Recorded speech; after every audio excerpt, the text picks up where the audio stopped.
রাতের ভোটের কারিগর জেলা প্রশাসকদের শুধু বাধ্যতামূলক অবসর বা ওএসডি নয়, তাদের বিরুদ্ধে তদন্ত করে ব্যবস্থা নেওয়ার আহ্বান জানিয়েছেন নির্বাচন কমিশন সংস্কার ব্যবস্থাপনার প্রধান বদিউল আলম মজুমদার।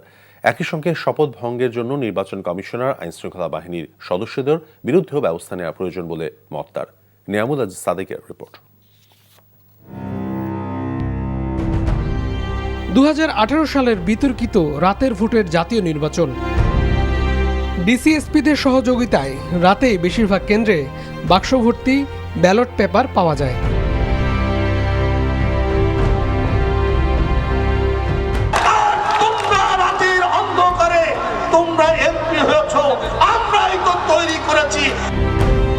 পরের দিন ভোটারদের অনেকেই কেন্দ্রে ঢুকতে পারেননি, অথচ কেন্দ্রের সামনে ছিল মানুষের দীর্ঘ সারি। ফলাফলে দেখা যায় 2 শতাধিক কেন্দ্রে 100 ভাগের বেশি ভোটার উপস্থিতি।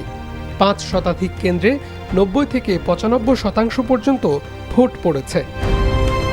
বিএনপির মতো বড় দল 1285টি কেন্দ্রে একটি ভোটও পায়নি। বিপরীতে 586 কেন্দ্রে সব ভোটই পায় আওয়ামী লীগ।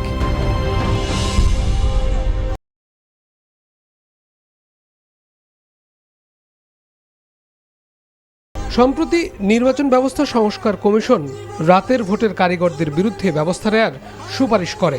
গণমাধ্যমে এটার ব্যাপারে রিপোর্টও পেয়েছে, প্রতিবেদন ছাপা হয়েছে, কিন্তু যারা ছাপা হয়েছে তাদের বিরুদ্ধে মামলা হয়েছে পরবর্তীতে। গণপ্রজাতন্ত্রী আদেশের 73 থেকে 90 অনুচ্ছেদ পর্যন্ত এগুলো হলো অপরাধ সংক্রান্ত, নির্বাচনী অপরাধ। তো এরা নির্বাচনী অপরাধ করেছে, এগুলো ফৌজদারি অপরাধ। তারপরে আবার এগুলো দেওয়ানি অপরাধ হইতে পারে, সংবিধান লঙ্ঘন করেছে, তারা শপথ ভঙ্গ করেছে। বৃহস্পতিবার অভিযুক্ত অর্ধ শতাধিক ব্যক্তির বিরুদ্ধে শাস্তিমূলক ব্যবস্থা নিয়েছে জনপ্রশাসন। 14, 18, 24। 14 তো যেহেতু অনেক আগেই হয়েছে, সেখানে মাত্র 4 জন আমার এটা মনে পড়ে। আর যারা রিটায়ার করে চলে গেছে, অথচ আমাদের সার্ভিসের অনেকেরই নামে কোটি কোটি টাকার অভিযোগ, এগুলো কিন্তু আমরা দুদকে মামলা দিচ্ছি। অথবা রিটায়ারমেন্ট হয়ে যাওয়াই মানে যে মুক্তি, তা না। বদিউল আলম মজুমদার মনে করেন, সুনির্দিষ্টভাবে শপথ ভঙ্গ এবং ফৌজদারি অপরাধের কারণে দায়ী ব্যক্তিদের বিরুদ্ধে মামলাসহ আইনি ব্যবস্থা নেওয়া উচিত। তারা শপথ ভঙ্গ করেছে, তারপরে তাদের বিরুদ্ধে হয়তো ফৌজদারি এই যে অপরাধও তারা হয়তো করেছে।